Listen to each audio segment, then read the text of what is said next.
Welcome to west plus affairs. और जैसा कि हम पढ़ रहे हैं, जो 6 तारीख को और 12 और 13 तारीख को जो नवंबर में एग्जाम होने वाला है वनपाल और वन रक्षक का, हम उसका रैपिड रिवीजन ये क्लास कर रहे हैं। आई होप आपको क्लास पसंद आ रही है, तो आप चैनल को लाइक करें, शेयर करें और सब्सक्राइब जरूर करें। चलिए शुरू करते हैं क्षेत्रीय विभाजन से। तो क्षेत्रीय विभाजन राजस्थान क्या 4 भागों में विभाजित किया गया है। वो 4 भाग कौन कौन से हैं? तो वो 4 भाग हैं ढूंढाड़, मेवाड़, मारवाड़ और हाड़ौती। राजस्थान को इन 4 भागों में विभाजित किया गया है। अब ढूंढाड़ क्षेत्र के अंदर, ढूंढाड़ जिसे जयपुर क्षेत्र के रूप में भी जाना जाता है, राजस्थान राज्य का ऐतिहासिक क्षेत्र है। इसमें कौन कौन से जिले शामिल हैं? तो इसमें जयपुर, दौसा, सवाई माधोपुर और टोंक, करौली जिले का उत्तरी भाग इसके अंदर शामिल है। यह क्षेत्र पूर्व मध्य राजस्थान में स्थित है। कहाँ पर? पूर्व मध्य राजस्थान में। जैसे ये राजस्थान है, तो ये पूर्व और ये मध्य यहाँ पर इस राजस्थान में स्थित है। और उत्तर पश्चिम में अरावली पर्वतमाला, पश्चिम में अजमेर, दक्षिण में मेवाड़, दक्षिण में हाड़ौती क्षेत्र और पूर्व में अलवर, भरतपुर और करौली जिले से घिरा हुआ है। तो ये है हमारा ढूंढाड़ क्षेत्र जो हमने देख लिया। नेक्स्ट कौन सा है? मेवाड़ क्षेत्र। तो मेवाड़ या मेवाड़ राजस्थान के दक्षिण मध्य भाग में एक क्षेत्र है।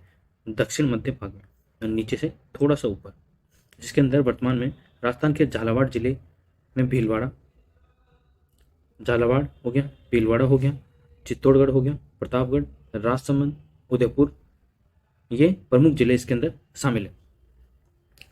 फिर मारवाड़ के अंदर, मारवाड़ उत्तर पश्चिमी भाग में दक्षिण पश्चिमी राजस्थान क्षेत्र का एक हिस्सा है। उत्तर पश्चिमी मतलब यहाँ पर इस जगह, तो ये राजस्थान है, तो इस जगह जिसके अंदर कौन कौन से क्षेत्र शामिल है, जिले शामिल है? तो बाड़मेर, जालोर, जोधपुर, नागौर, पाली, वर्तमान जिले ये शामिल है। इसके बाद हाड़ौती क्षेत्र के अंदर, हाड़ौती पश्चिमी राजस्थान में, हाड़ौती पश्चिमी भारत में राजस्थान राज्य का एक क्षेत्र है,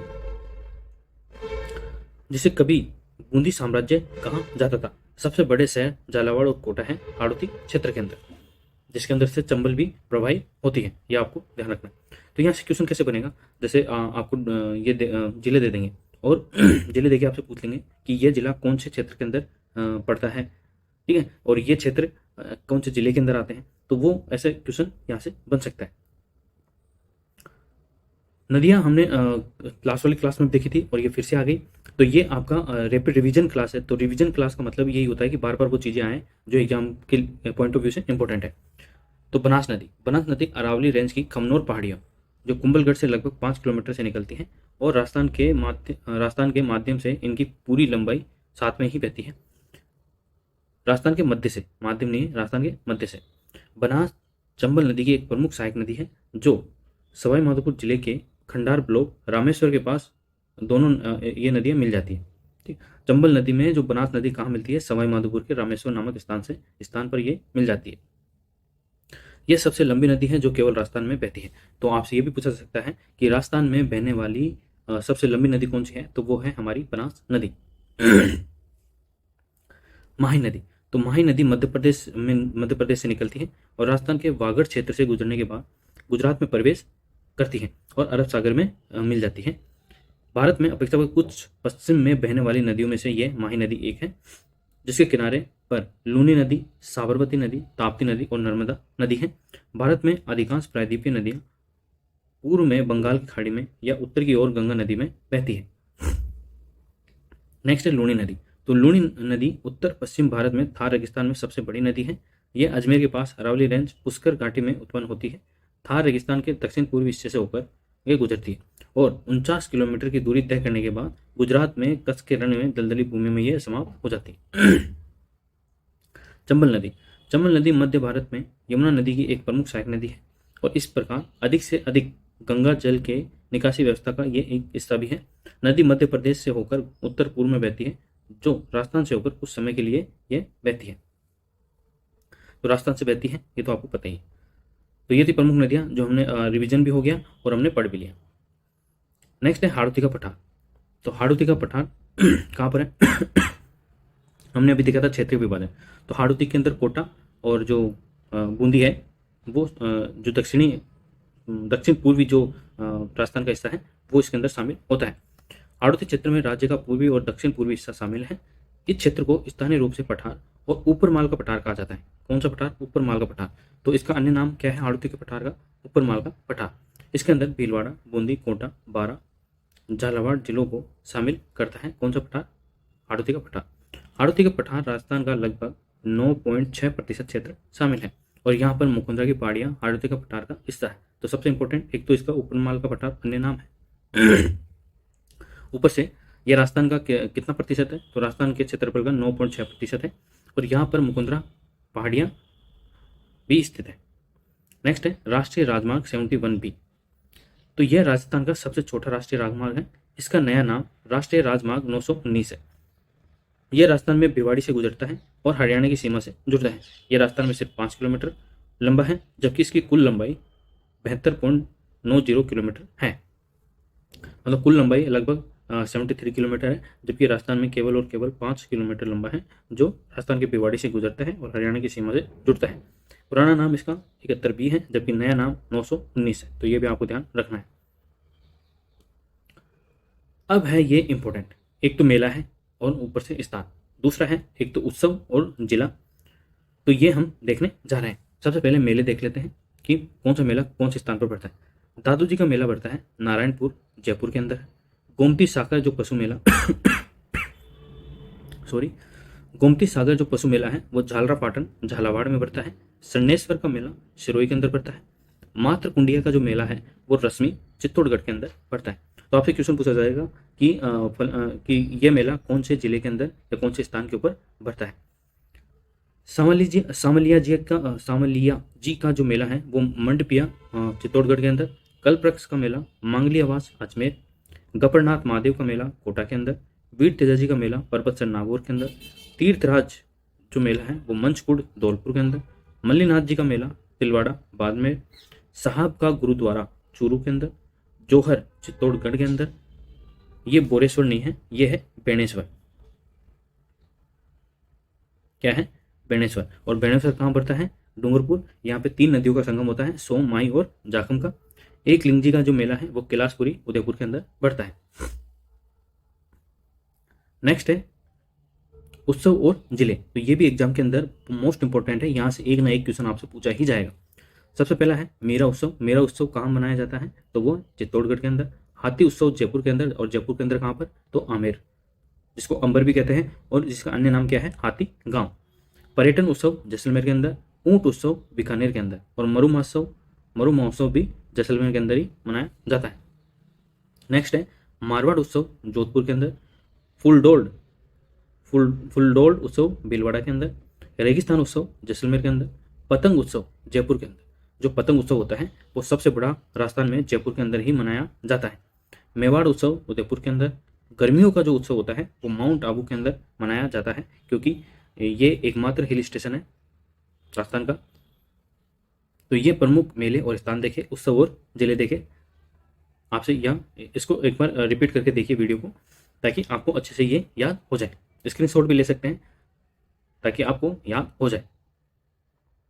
नेक्स्ट है बाउल संगीत। तो बाउल संगीत कहाँ का है? तो बाउल संगीत बेसिकली बंगाल का एक विशेष प्रकार का लोकगीत है। यह संगीत बंगाल में गीतों के माध्यम से रहस्यवाद के प्रचार की लंबी विरासत का प्रतिनिधित्व करता है। बंगाल के गीतों में रहस्यवाद की गहरी भावना है और परमात्मा के साथ एकता की लालसा को यह प्रदर्शित करता है। फिर है मांगणियार संगीत। तो मांगणियार संगीत कहाँ का है? तो ये राजस्थान का है।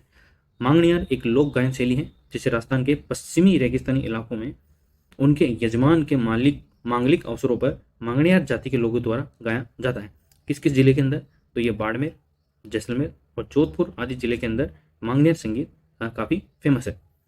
भोपा संगीत। तो भोपा संगीत भोपा लोगों द्वारा राजस्थान में लोक देवताओं के पुजारी गायक हैं। प्रदर्शन के दौरान जंतर नामक उपकरण का उपयोग किया जाता है। तो आपसे ये भी क्वेश्चन बन सकता है कि भोपा संगीत के दौरान किस वाद्य यंत्र का उपयोग किया जाता है? तो जंतर नामक वाद्य यंत्र का उपयोग किया जाता है। फिर है लंगा संगीत। तो लंगा संगीत मांगलिक अवसरों और समारोह में लंगा गायकों द्वारा गाए जाने वाला गायन शैली में बीकानेर, बाड़मेर, जोधपुर और जैसलमेर जिले में गाए जाने वाला ये मांगणियार के समान, किसके समान? मांगणियार के समान ही ये लंगा संगीत है। सारंगी और कमायचा लंगा संगीत के प्रमुख वाद्य यंत्र हैं। तो आपसे पूछा जा सकता है कि लंगा संगीत के प्रमुख वाद्य यंत्र कौन से हैं, तो वो है सारंगी और कमायचा। नेक्स्ट है तंवार और जिले। अभी हमने क्या देखा था, उत्सव और जगह और मेले और जिले। अब आगे हमारे तंवार और जिले जो हम देखेंगे। और तंवार और तिथि की कौन से तिथि को कौन सा त्योहार मनाया जाता है, यहाँ से भी क्वेश्चन बनने के प्रबल चांस होते हैं। सबसे पहले देख लेते हैं हम तीज। तीज कहाँ की फेमस है, तो वो है जयपुर की फेमस है। अंतर्राष्ट्रीय पतंग महोत्सव वो भी जयपुर का ही फेमस है, और अगर जयपुर ऑप्शन में ना हो तो आप जोधपुर लगा सकते हैं। जयपुर साहित्य उत्सव ऑब्वियसली ये तो जयपुर में ही होगा। हाथी मेला जयपुर आम्बेर में होगा। शीतकालीन महोत्सव, तो शीतकालीन महोत्सव माउंट आबू के अंदर होगा। गर्मियों का त्योहार ये भी माउंट आबू में होगा। ब्रज की होली कहाँ पर, भरतपुर के अंदर। तो ये इंपॉर्टेंट है कि ब्रज की होली कहाँ खेली जाती है, तो वो खेली जाती है भरतपुर के अंदर। उर्स महोत्सव, उर्स महोत्सव अजमेर का है। पुष्कर कैमल फेयर ये पुष्कर अजमेर के अंदर ही है। अब देख लेते हैं हम त्योहार और उनकी तिथि कि कौन से तिथि को कौन सा त्योहार मनाया जाता है, क्योंकि यहां से एक ना एक क्वेश्चन तो कंफर्म बनता ही है। गुरु पूर्णिमा, तो गुरु पूर्णिमा आषाढ़ शुक्ल पूर्णिमा के दिन मनाई जाती है। गुरु पूर्णिमा आषाढ़ शुक्ल पूर्णिमा के दिन। शरद पूर्णिमा अश्विन शुक्ल पूर्णिमा के दिन। किसके दिन, अश्विन शुक्ल पूर्णिमा के दिन।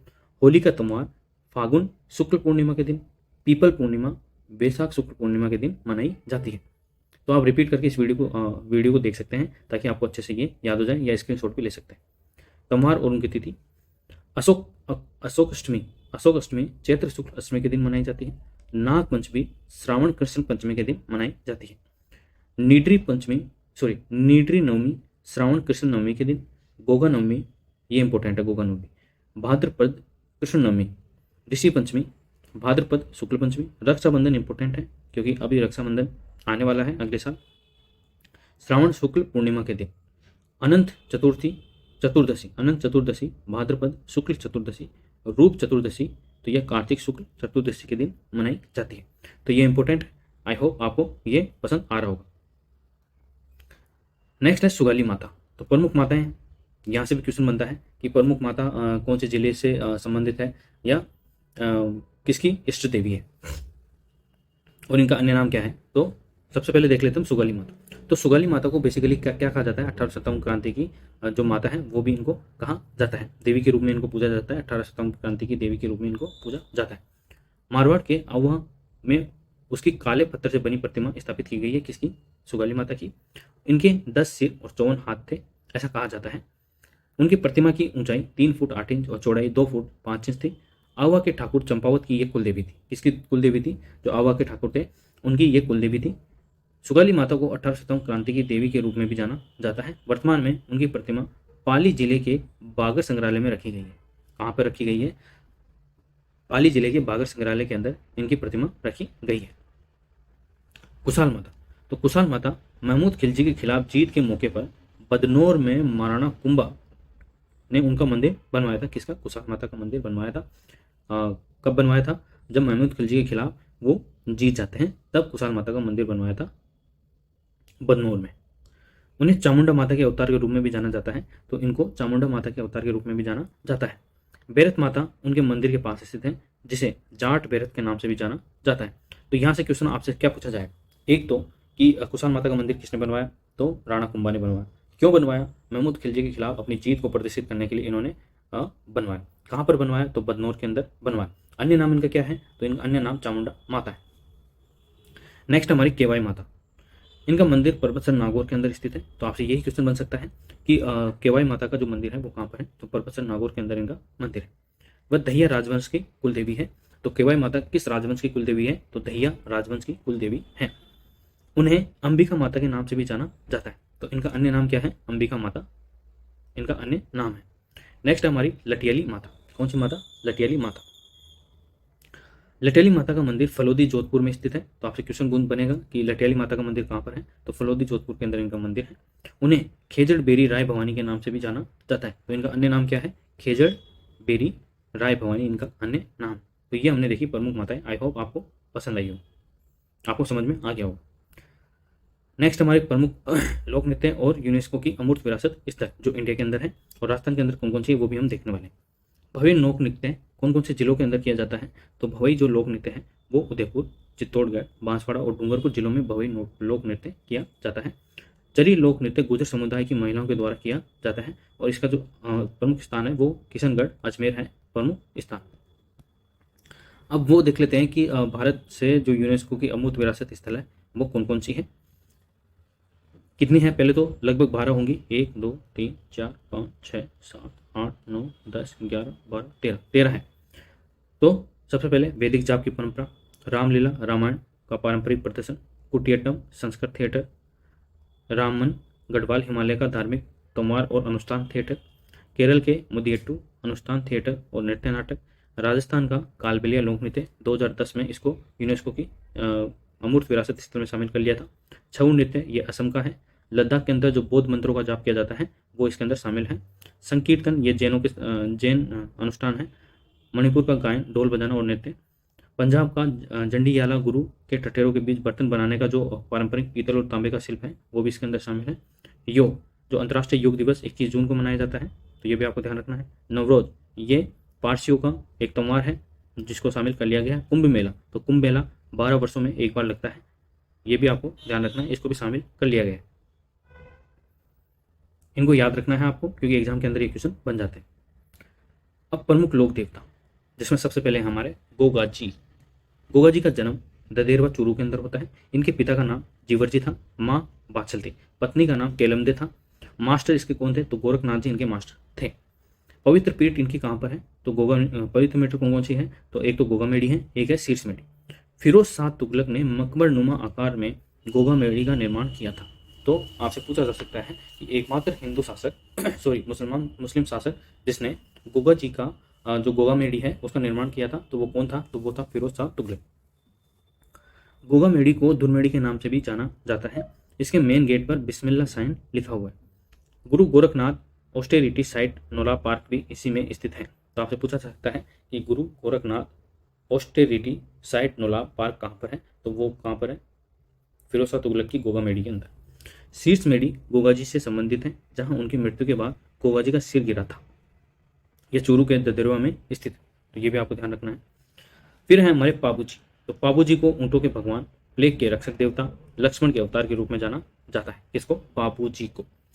रामदेव जी को रामसा पीर के नाम से भी जाना जाता है। फिर है हमारे कल्लाजी राठौड़, जिनको लोक देवता, 4 हाथों वाले देवता के रूप में भी जाना जाता है। तो ये हमने 4 लोक देवता पढ़े, जिनमें गोगा जी, पाबू जी, रामदेव जी और कल्ला जी। तो गोगा जी के बारे में तो हमने डिटेल में पढ़ लिया। पाबू जी के बारे में आपसे पूछा जा सकता है कि ऊँटों के भगवान किस देवता को माना जाता है, तो ऊँटों के भगवान हम पाबू जी को मानते हैं। प्लेग के रक्षक देवता के रूप में भी जानते हैं इनको, और लक्ष्मण के अवतार के रूप में भी इनको जानते हैं। रामदेव जी को रामसा पीर के नाम से जानते हैं। कल्ला जी को लोक देवता या 4 हाथों वाले देवता के रूप में भी जाना जाता है। नेक्स्ट है राजस्थान के मेले और लगने वाले जिले। करणी माता का मेला देशनोक बीकानेर के अंदर लगता है। कहाँ पर लगता है, देशनोक बीकानेर के अंदर। भरतरी का मेला अलवर के अंदर लगता है। कल्याण जी का मेला टोंक के अंदर लगता है। पुष्कर का मेला अजमेर पुष्कर के अंदर लगता है। बेणेश्वर मेला डूंगरपुर बेणेश्वर में लगता है। खाटू श्याम जी का मेला सीकर में लगता है। कजरी तीज का मेला बूंदी के अंदर। केला देवी का मेला करौली के अंदर। लक्खी मेला सवाई माधोपुर के अंदर लगता है। तो ये प्रमुख मेले और उनके जिले की कहाँ पर लगते हैं, तो ये भी आपसे क्वेश्चन बन सकता है, तो ये भी आपको ध्यान रखना है। कुंभलगढ़ उत्सव। तो कुंभलगढ़ महोत्सव का नाम राणा कुंभा के नाम पर रखा गया है, जो ललित कला, वास्तुकला और सीखने के संरक्षक थे। कुंभलगढ़ किले चित्तौड़गढ़ में आयोजित किया जाता है। कुंभलगढ़ का किला है जो है वो चित्तौड़गढ़ के अंदर है।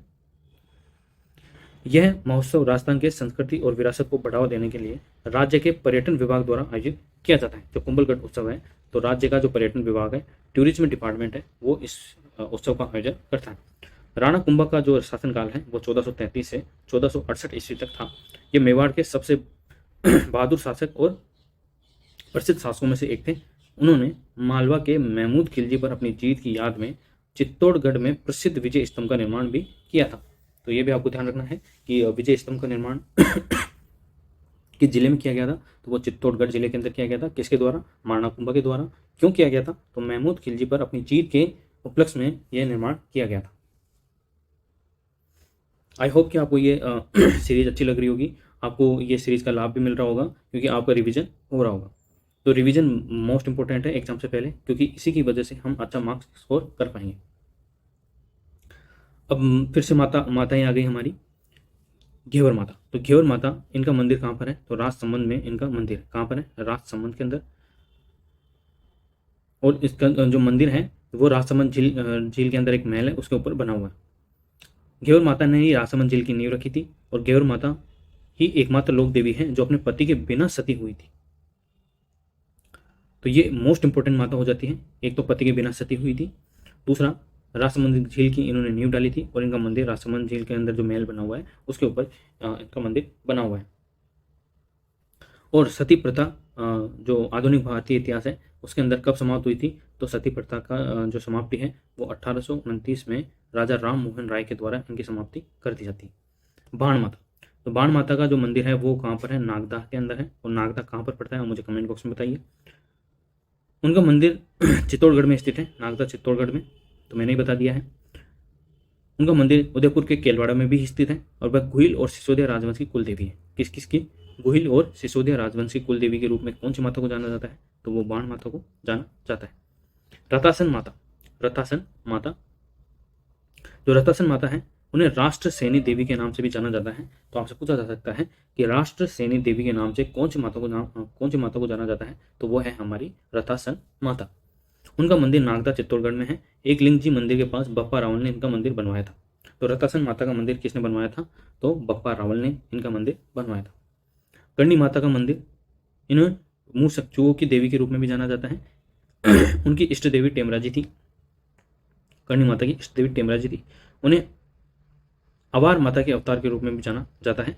इनका जो मंदिर है वो देशनोक बीकानेर के अंदर है, और वह चरण वंश नहीं, चारण वंश, वो चारण वंश की कुल देवी है। कौन से वंश की? चारण वंश की, वो चारण वंश की कुल देवी है। तो यह आपको ध्यान रखना है। फिर है हमारे मेव किसान आंदोलन। कौन सा आंदोलन? मेव किसान आंदोलन। यह अलवर और भरतपुर जो मेवात क्षेत्र है वहां पर हुआ था। मेव जाति आंदोलन 1931 में ही शुरू हुआ। अलवर भरतपुर के मेव बहुल क्षेत्र को मेवात कहा जाता है। यह एक लगान विरोधी आंदोलन था। इस आंदोलन का नेतृत्व मोहम्मद अली ने किया था। तो मेव किसान आंदोलन का नेतृत्व किसने किया था? मोहम्मद अली ने। कब शुरुआत होती है ये? 1931 के अंदर। और कहाँ पर शुरुआत होता है? तो अलवर और भरतपुर जो मेवात क्षेत्र है वहां पर इसकी शुरुआत होती है। 1932 में इसका नेतृत्व यासीन खान ने किया। अलवर के किसानों ने लगान देने से इनकार कर दिया। 1933 में ब्रिटिश सरकार ने किसानों की कुछ मांगों को मानकर आंदोलन को रोक दिया था। तो मतलब काफी हद तक ये आंदोलन सफल रहा था। नेक्स्ट है हमारा बराड़ किसान आंदोलन। कौन सा? बराड़ किसान आंदोलन का नेतृत्व किसने किया था? तो पंडित नैनूराम शर्मा ने किया था। नैनूराम शर्मा ने। किसका? बराड़ किसान आंदोलन। नैनूराम शर्मा से आप क्या समझते हैं? जो कोटा प्रजामंडल था उसकी स्थापना किसने की थी? नैनूराम शर्मा ने की थी। झुंझुनू किसान आंदोलन का नेतृत्व हरलाल सिंह खरवा ने किया था। किसने? हरलाल सिंह खरवा ने। मारवाड़ किसान आंदोलन का नेतृत्व जय नारायण व्यास ने किया था। तो ये भी आपको ध्यान रखना है। वन लाइनर फैक्ट आज यहाँ से जो वन लाइनर क्वेश्चन है वो बन सकता है कि बराड़ किसान आंदोलन का नेतृत्व किसने किया था? तो नैनूराम शर्मा ने किया था। झुंझुनू किसान आंदोलन का नेतृत्व किसने किया था? तो हरलाल सिंह खरवा ने किया था। मारवाड़ किसान आंदोलन का नेतृत्व किसने किया? तो जय नारायण व्यास ने किया था। तो ये आपको ध्यान रखना है। तो ये थी हमारी क्लास किसकी? फॉरेस्टर और फॉरेस्ट गार्ड की। आई होप आपको ये क्लास पसंद आई होगी। अगर पसंद आई है तो क्लास को लाइक करें, शेयर करें और चैनल को सब्सक्राइब जरूर करें। Thank you so much.